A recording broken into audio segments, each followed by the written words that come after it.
daripada berpikir seperti itu. Menurut saya ini nanti terkait kakak setuju atau tidak itu kan hak ya. Jadi saya cuma kasih apa ya namanya, kasih sebuah gambaran aja gitu. Jadi yang jelas tuh gini.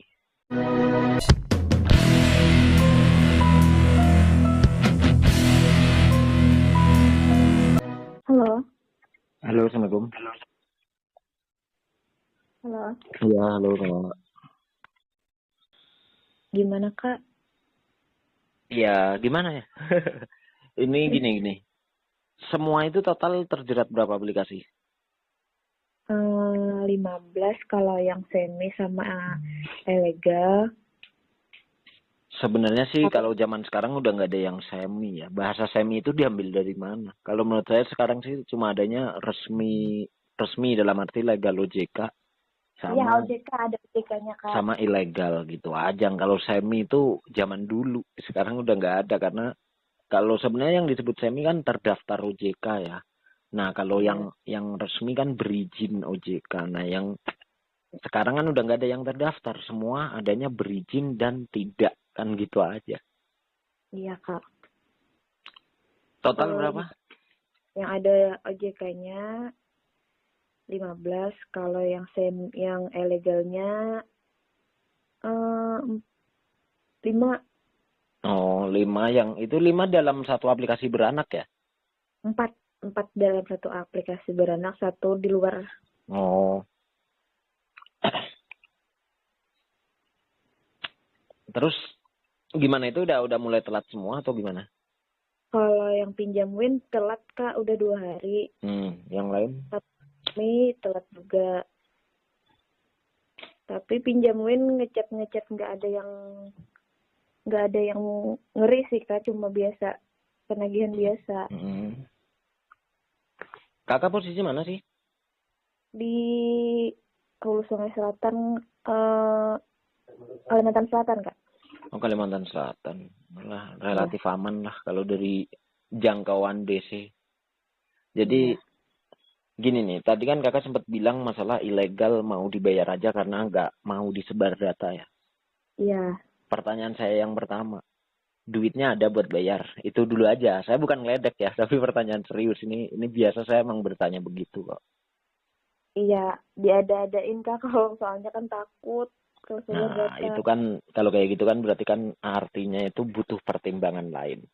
Jadi itu gini, yang pertama pertimbangan yang pertama kalau kakak bilang dia dadain gitu ya, itu bahkan jadi pertimbangan pertama.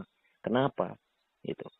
Artinya saya sering bilang di YouTube saya ketika orang mau bayar pinjol ilegal, itu menurut saya itu orang yang udah kebanyakan duit gitu loh. Nah, jadi kalau umpama duitnya dia dadain artinya kan mohon maaf gitu kan. Artinya kan sebenarnya juga nggak ada gitu. Ibarat kata kurang duit juga artinya kan gitu. Nah, Iya. jadi jangan sampai ya berpikir bahwasannya karena gara-gara takut sebar data sampai malah ujung-ujungnya ngada-ngadain duit. Ngada-ngadain duit itu kan banyak macamnya. Salah satunya mungkin duit itu dapat dari mohon maaf gitu, hutang lagi di tempat lain. Satu. Yang kedua, mungkin bisa aja jual aset atau barang yang dimiliki kan gitu. Nah, jadi yang lebih pentingnya daripada berpikir seperti itu, menurut saya ini nanti terkait kakak setuju atau tidak itu kan hak ya.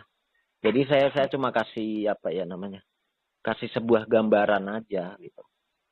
Jadi yang jelas tuh gini, yang pertama lebih baik berusaha gimana sih caranya nguatin mental kita ketika emang penyebaran data itu terjadi gitu loh. Jadi pertama itu yang jelas tuh gini, pinjol ilegal itu resikonya cuma satu, disebar data itu aja. Nah, tapi jangan salah juga, ada juga orang yang tidak pernah mengalami sebar data walaupun tempat dipinjol ilegal gitu. Kenapa gitu?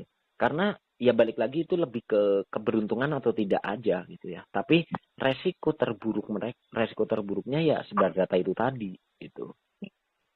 Nah, kita itu harus melihat sisi terburuknya gitu kan. Jadi sisi terburuknya sebar data. Nah, gimana caranya nih sebar data biar kita tetap kuat mental, tetap bisa nahan malu gitu. Orang itu kadang-kadang tuh nggak mau sebar data itu karena cuma nggak siap malu. Poinnya itu aja sih menurut saya. Iya, betul, Kak. Apa? Betul itu. Nggak mau malu. Ya padahal aslinya ya pada dasarnya tuh gini Kak.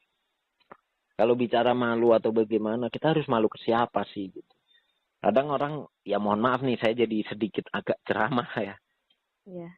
Kadang orang itu lucu gitu. Kita sama tetangga, sama saudara, sama temen gitu. Itu kita nggak siap malu. Tapi kalau kita putar balikan lebih jauh lagi gitu. Kita mainan dunia riba, kenapa nggak malu sama yang punya hidup kan gitu aslinya. Gitu ya. Itu kalau bahasa agak islamiknya tuh begitu.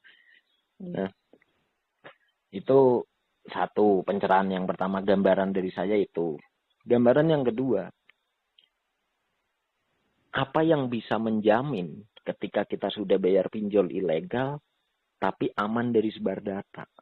Itu nggak ada yang menjamin itu loh. Gitu. Bahkan anggota grup saya, terus orang-orang yang pernah ada atau yang pernah sharing sama saya gitu. Itu udah berapa kali kok orang yang ngalamin gini. Setelah dibayar, tanpa diklik pinjam lagi, itu tiba-tiba cair lagi dengan limit yang lebih besar. Gitu. Nah, 1 minggu kemudian otomatis kita udah ditagih lagi dong. Dihadapkan lagi dengan hutang yang lebih besar dan dihadapkan lagi siap disebar data enggak. Gitu.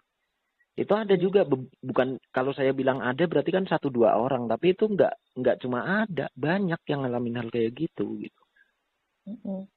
Jadi artinya nggak ada yang ngejamin ketika kita udah bayar udah pasti aman dari sebar data. Pengertiannya gini, ketika kakak udah bayar, kan data kakak juga di sono belum nggak hilang gitu loh, masih ada di sana gitu. Iya. Yang artinya itu gini, mereka justru punya apa ya, punya bahan untuk memeras kakak ke depannya. Dalam arti dia akan gini, ini saya kasih gambaran, ini saya ibarat kata saya si DC pinjolnya nih. Wah ini orang baik banget nih, dia takut disebar data langsung buru-buru bayar. Besoknya saya akan nagih lagi, ngomong aja saya dari aplikasi yang lain gitu. Kakak pasti akan bingung, saya nggak punya aplikasi. Umpama nih contoh, saya sebelumnya dari aplikasi Apple gitu. Ketika kakak udah bayar aplikasi Apple, saya berikutnya saya akan bilang, ini orang kok baik banget ya. Saya tagih lagi, saya pura-pura pakai nama Jeruk. Kakak kan bilang saya nggak punya di aplikasi Jeruk gitu. Tapi ketika saya nunjukin foto-foto kakak, foto KTP, foto selfie atau segala macamnya, kakak kan pasti bingung. Oh ya ini orang ini punya data dari mana kan gitu. Ya ada beberapa gitu Kak ngechat. Nah dari situ kan bisa aja terus kakak berpikir karena takut sebar data bayar lagi dong. Nah semakin keseringan kayak gitu, saya kan semakin sering juga bergonta-ganti nama dong. Salah nggak kalau saya begitu? Kan gitu kan? Karena data intinya tuh gini. Poin intinya orang yang udah terlanjur masuk ke pinjol ilegal itu serba salah kan. Kita bayar yang nggak ada jaminan data kita aman. Kita nggak bayar ya udah pasti nggak aman. Udah pasti kemungkinan besarnya disebar data dong kan gitu. Jadi artinya kalau menurut saya lebih baik nggak sekalian. Karena pada dasarnya gini. Ketika kita bayar nantinya disebar data lagi. Dan kita mau berapa kali ngeluarin duit. Gitu loh. Mending sekali nggak ngeluarin duit disebar data, nahan malu sebentar, udah kedepannya akan biasa aja juga. Karena sanksi sosial malu itu juga cuma awal-awal aja.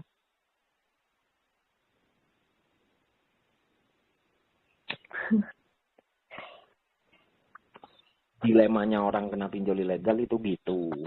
Jadi harus lebih ke apa ya, mental yang berbicara lah. Maksudnya kesiapan diri untuk satu siap nahan malu gitu-gitu. Ya boleh, kakak nggak mempercayai yang saya bilang tadi, tapi ketika nantinya akan kejadian seperti itu, ya jangan kaget, berarti kan gitu. Iya, soalnya udah ada 2 kali Kak masuk yang bukan dipinjam, tapi ada tagihan gitu. Tapi nggak aku hiraukin sih. Iya, karena itu kan masih udah, apa kakak sebelumnya udah pernah bayar pinjol ilegal belum? Udah. Ya itu salah satunya yang saya contohin tadi. Pasti ada aja nanti yang berpura-pura nama ganti. Jadi intinya tuh si DC pinjol itu akan cari ke apa sih orang ini yang ditakutin gitu loh. Oh, orang ini takutnya sebar data, ya udah ancam lagi aja sebar data lagi kan gitu. Yang pasti data kita itu nggak pernah hilang di mereka.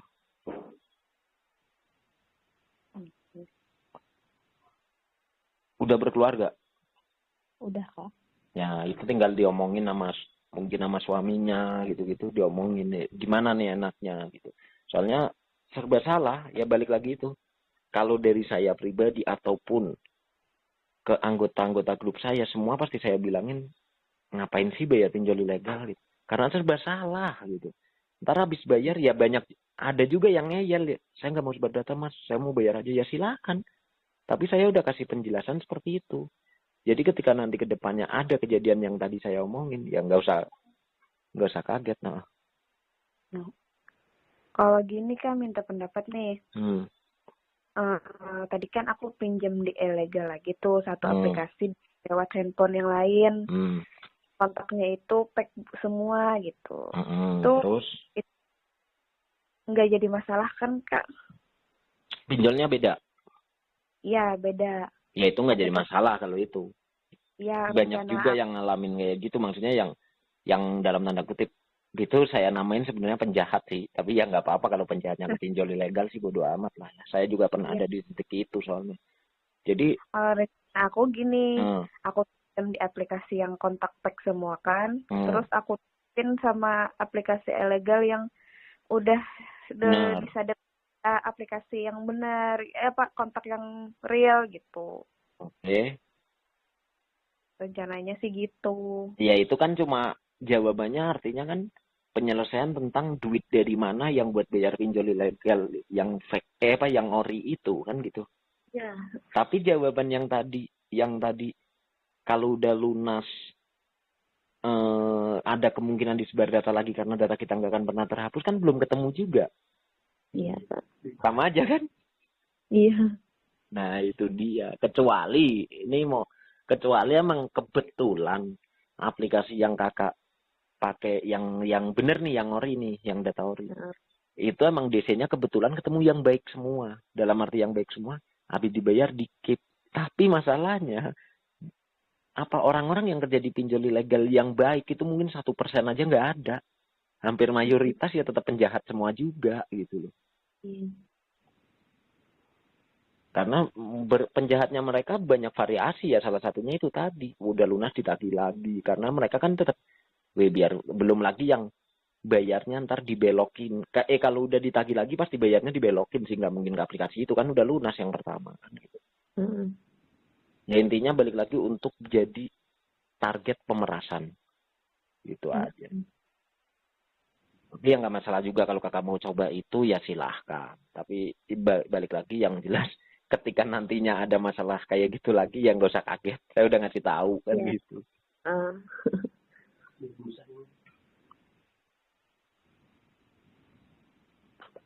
Terus kalau yang OJK-nya kak? Nah ini nih, kalau buat saya seumpama kakak posisinya punya duit nih, kalau buat saya mendingan buat bayar yang resmi. Bukan saya ngebela pinjol yang resmi ya, buat saya pinjol nggak ada yang benar semuanya, tapi perbandingannya gini, kenapa yang resmi lebih penting diutamakan gitu. Pinjol resmi itu ada kemungkinan membuat data kita jelek ke depannya gitu ya. Jadi data jelek itu nggak cuma di perpinjolan, mungkin bisa ngerembet ke perkreditan yang lain kan gitu ya. Itu salah satunya. Yang kedua, ada beberapa pinjol besar khususnya yang yang mempunyai kolektor lapangan juga. Yang bukan nggak mungkin itu bisa sesuatu waktu ditagih ke rumah. Kan itu biasanya orang hindarin itu juga gitu ya. Nah, sedangkan kalau pinjol ilegal, dua itu tuh nggak mungkin. Ke rumah nggak mungkin, data memblacklist data kita buruk juga nggak mungkin. Jadi kalau urutannya mana yang lebih harus urgensi lebih dibayar ya lebih yang resminya kalau saya, dengan atas dasar dua tadi yang saya sebutkan. Gitu. Tapi kalau aku lebih takut sumber data. Sebenarnya nggak takut sih karena nggak pernah ngalamin sih. Gini sih maksudnya gini. Semua orang akan mengatakan takut karena itu nggak terjadi. Belum pernah ngalamin itu gitu ya. Tapi saya berani jamin ya. Kakak mungkin belum gabung grup saya. Kalau kakak udah gabung grup saya, tanyain aja orang yang pernah disebar data rasanya seperti apa gitu. Itu semua jawabannya mungkin sepakat ketika saya bilang, oh ternyata sebar data begini aja ya. Ya mungkin emang gemeter, benar gemeter awalnya. Nah tapi setelah itu, setelah udah ngalamin sebar data, kan kakak aplikasi nggak cuma satu ya. Aplikasi yang pertama nyebar itu emang wah nggak karuan rasanya. Ya gimana sih orang nggak pernah ngalamin tiba-tiba kaget dapat begitu gitu kan. Tapi di aplikasi kedua, ketiga dan seterusnya itu akan biasa aja. Karena sama aja gitu rasanya sama yang pertama tadi gitu. Jadi anggota grup saya selalu bilang kalau tahu resikonya sebar data cuma kayak gini, nahan malu sebentar begini mah mendingan kemarin ngapain harus habis-habisan jutaan buat ngurusin mereka. Anggota grup saya semua sepakat bilang begitu. Terkecuali balik lagi gini, ada pengecualiannya. Pengecualiannya, kakak orang besar bukan, dalam arti seberapa apa sih? Ini menyangkut nama baik lah ya istilahnya ya. Iya. Kalau kakak sebagai kayak saya nih, sebagai warga biasa gitu-gitu, ya benar nama baik dipertaruhkan. Tapi buat saya ngapain sih? Kenapa saya harus? Ibaratnya ini dari awal salah saya dari awal gitu. Salah saya dari awal. Tapi ketika sebar data kenapa saya harus malu? Toh nama saya juga biasa aja kok, di mata masyarakat biasa aja gitu. Terkecuali orang yang menurutnya itu orang penting banget, entah itu pejabat kah atau apakah kan gitu.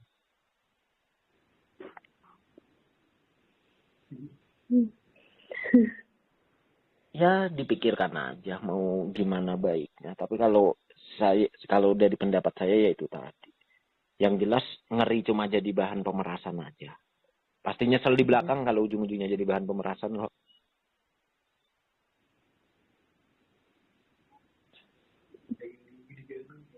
Kalau yang legal tadi di Galbay gimana, Kak? Yang legalnya tergantung apa aja. Yang jelas gini, kalau kan saya bilang tadi legal itu resikonya dua ya. Saya nggak usah bilang masalah peneroran. Kalau peneroran masalah nagih itu semua sama. Nggak legal pasti nagih lah ya.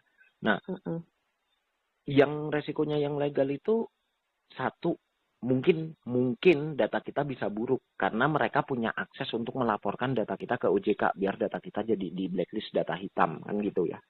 Nah itu resiko depannya adalah apa?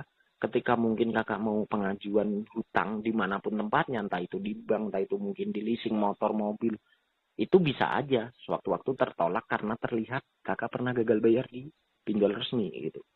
Nah itu salah satu resiko yang pertama. Tapi masalah itu juga nggak 100% pasti terjadi. Karena itu sistemnya gini. Si pihak pinjol itu mau nggak melaporkan data kita ke OJK. Bukan otomatis artinya ya. Jadi kalau mereka mau melaporkan ya berarti data kita bakal buruk. Tapi kalau mereka nggak mau melaporkan ya kita lolos gitu ya. Nah itu resiko yang pertama. Resiko yang kedua, yang beberapa aplikasi besar itu ada di lapangan yang nagih ke rumah ataupun ke tempat kerja. Itu ada beberapa aplikasi ya mungkin kalau di Kalimantan masih seperti yang saya awal bilang, untuk di Kalimantan sono ya mungkin masih relatif aman lah. Mungkin hanya Aku Laku, Home Credit, Kredivo, mungkin itu aja. Kalau yang lain-lain kayaknya masih aman-aman aja kalau daerah sana.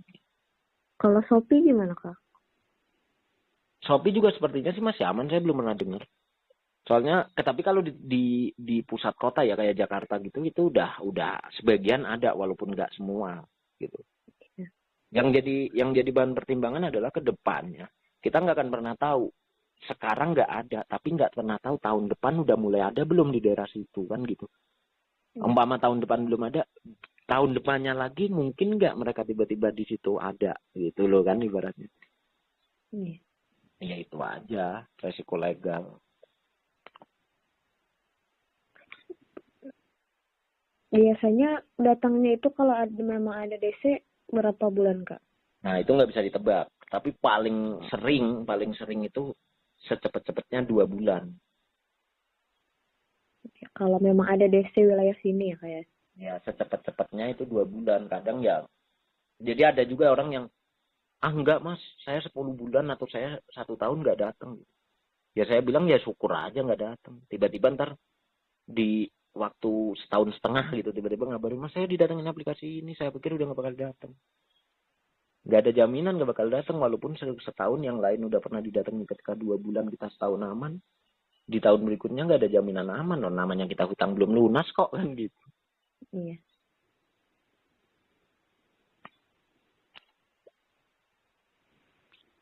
Kalau sebenarnya kalau ini balik lagi, tadi kan kakak bilang masalah takut disebar data ya.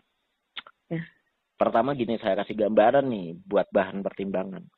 Sebar data itu nggak akan mungkin ke semua kontak yang ada. Itu hanya dipilih mungkin 5, 7 atau 10 kontak.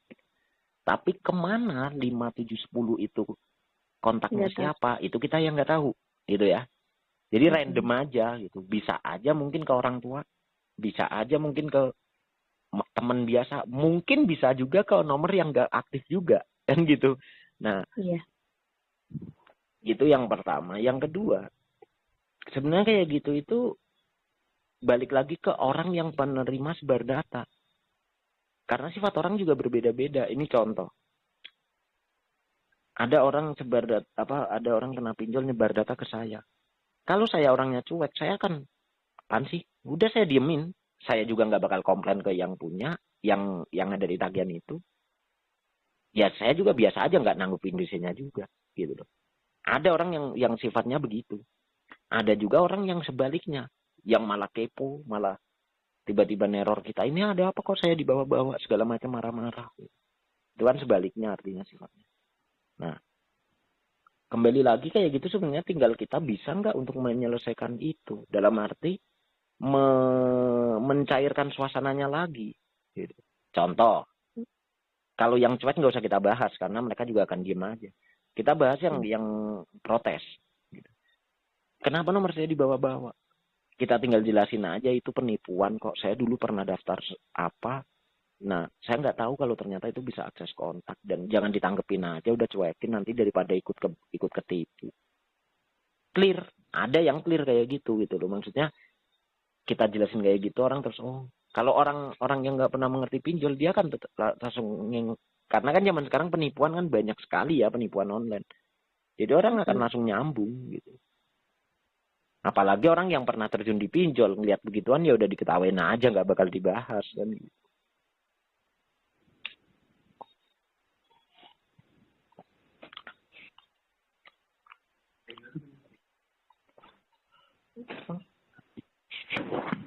Jadi gimana nih Kak solusinya? Ya balik lagi, semua yang saya kan cuma memberi gambaran, memberi pencerahan, mencoba memotivasi, resikonya kayak solusinya apa segala macam, kayak gitu-gitu. Semua gambaran yang saya berikan ya kembali lagi sebenarnya yang menentukan kakak sendiri, mau ambil langkah yang mana. Gitu. Cuma dengan gambaran-gambaran yang ada dari saya kan, saya juga selain dari berdasarkan pengalaman saya pribadi, berdasarkan dari teman-teman yang ada di grup saya juga kan gitu ya. Jadi bukan saya berbicara gini nggak cuma egoisnya saya karena saya dulu kayak gitu udah gitu orang harus ngikutin saya, enggak gitu. Anggota grup saya juga mengalami hal yang sama dan banyak yang menyesal ketika mereka membayar ilegal. Tuh. Kalau yang kredipo sama aku laku tadi ada desainnya untuk Kalimantan ya Kak? Kemungkinan besarnya ada. Karena anggota grup saya juga ada beberapa orang Kalimantan juga kan.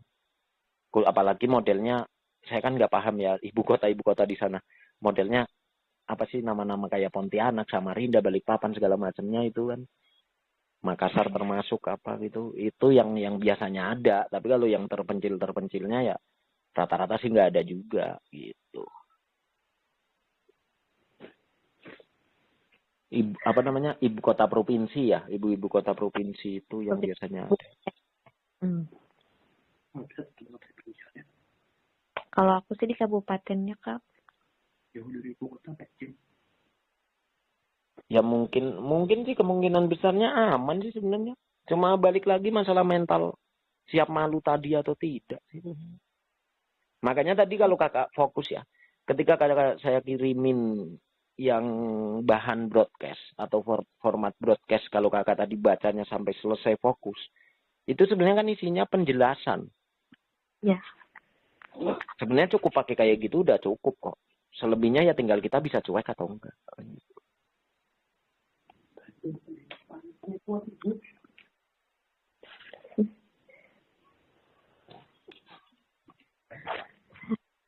Saya dulu parah, Kak. Di sebar datanya saya dulu di fitnahnya cowok ya.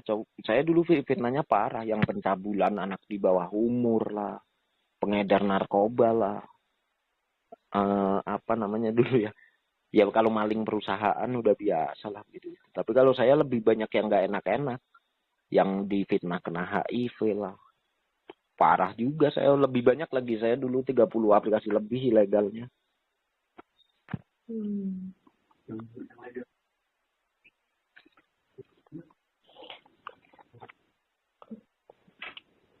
Rencana aku sih yang legal aja, Kak. Aku galbay. Nah itu sebenarnya menurutku sih salah langkah. Kalau kayak gitu. Tapi ya balik lagi, kalau kakak pertimbangannya itu ya hak itu ya.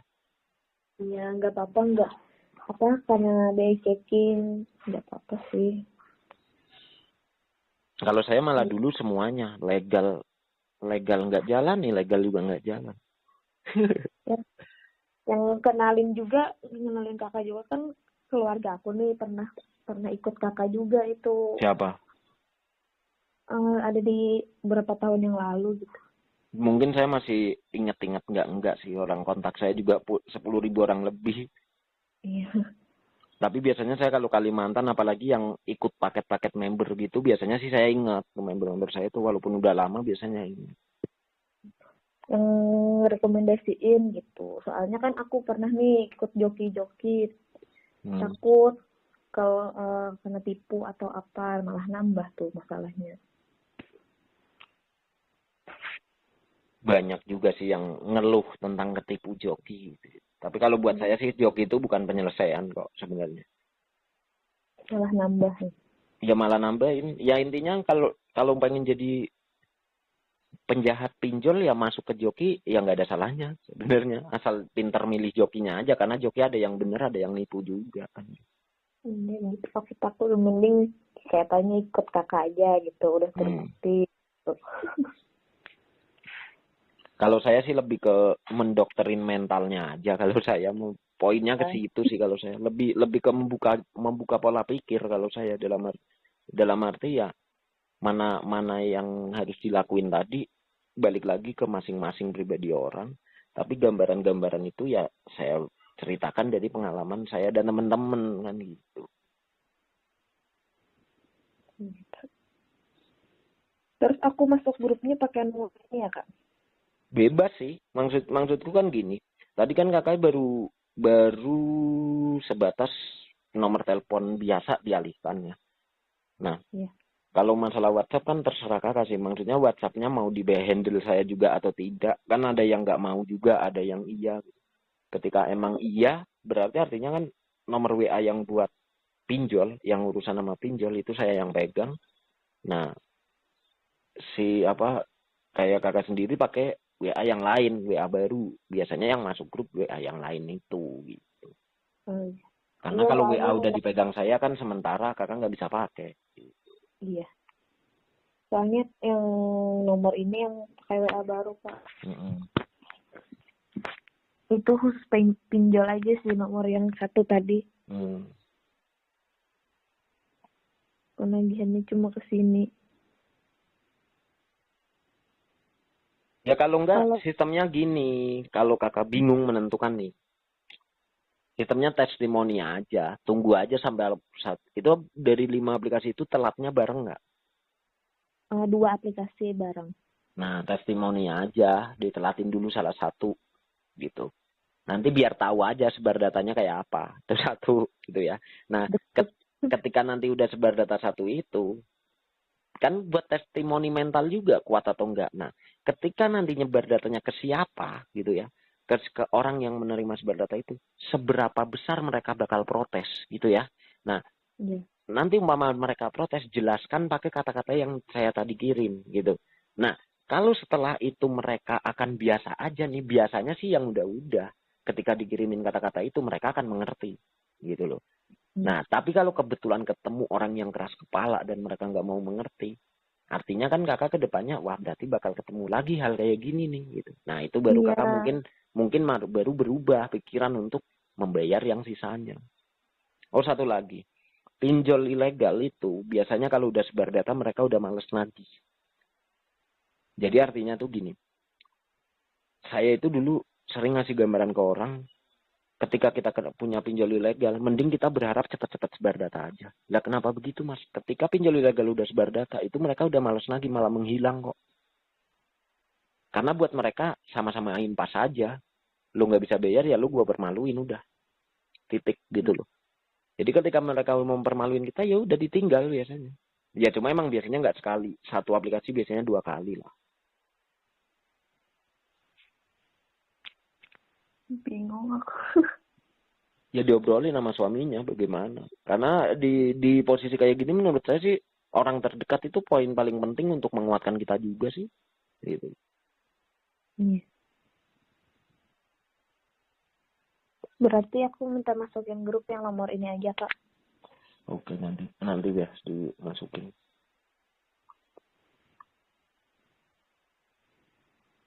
Kalau yang win-win tadi masih aman ya, Kak ya?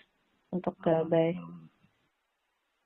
Satu lagi, kontak darurat itu penting untuk dikondisikan. Karena dia orang pertama yang setelah kita ya.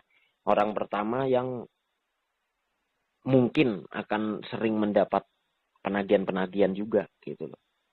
Kalau kontak darurat sih pack semua, Kak. Ya bagus. Nggak ada PR berarti. Iya. Nomor tempat kerja, kalau masukin nomor tempat kerja. Kalau yang enggak, ya nggak ada PR lagi. Ya nomor tempat kerja juga, pack alamat tempat kerja, pack.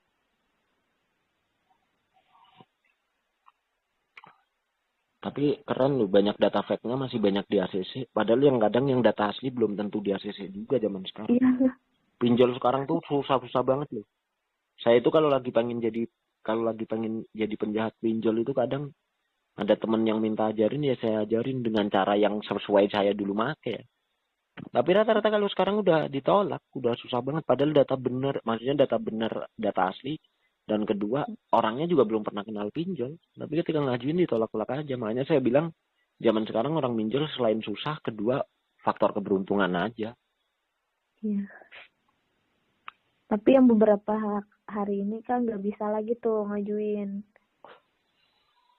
Kalau nggak salah, kalau emang peraturannya sudah dipakai, kalau pinjol resmi itu kalau kita udah punya 3, OJK kan ngeluarin peraturan itu. Nggak tahu udah mulai berjalan atau enggak. Kalau kita udah punya 3, udah nggak di stop karena untuk biar nasabah itu nggak ada alasan gali lubang tutup lubang. Kalau nggak salah itu tuh emang ada wacana itu, cuma udah dijalankan atau belum saya nggak ngerti. Soalnya akhir-akhir ini ditolak sih, padahal udah lunas gitu. Pengen pinjam lagi nggak bisa. Dan biasanya kayak gitu jebakan juga. Dalam arti jebakan tuh gini, sengaja pinjol resmi apa gitu. Saya nggak mau nyebutin lah, banyak soalnya yang begitu gitu kan. Pinjol resmi apa kita bayar bener nggak pernah telat apa gitu, dan kita ngajuin ditolak. Ntar nggak lama tiba-tiba mungkin selang entah hitungan jam atau hitungan hari ada aja pinjol ilegal yang nawarin. Tapi ketika kita ngajuin di situ tiba-tiba di ACC. Jadi seolah-olah kayak menurut saya ini gimana sih gitu. Kayak ada semacam kerjasama yang kita nggak tahu gitu. Tiba-tiba kita ngajuin di legal ditolak padahal kita selama ini benar. Tapi ada ilegal yang tiba-tiba nawarin kita ngajuin di ACC. Ya mungkin biar orang itu kejebaknya ke ilegal. Yang secara hitungan matematika mereka untungnya jauh lebih banyak. Gitu.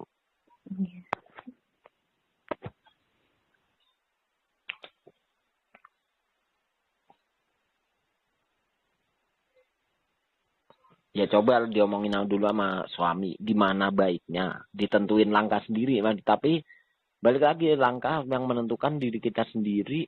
Ya kalau ada apa-apa ke belakangnya. Ya nggak perlu disesali gitu. Karena kita sendiri yang menentukan gitu. Iya, siap. Bismillah.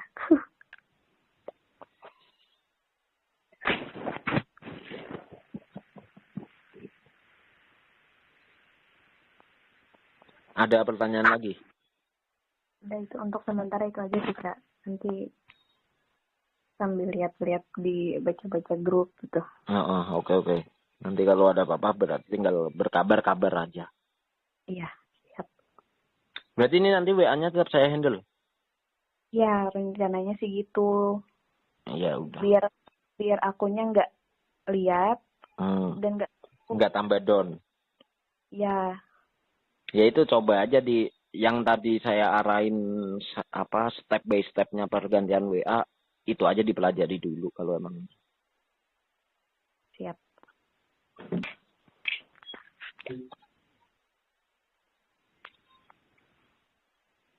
Ya udah, kalau emang udah jelas, nanti kalau ada apa-apa tinggal kabar-kabar lagi. Iya, siap Kak. Oke, saya matiin ya. Iya. Terima kasih. Iya, sama-sama Kak.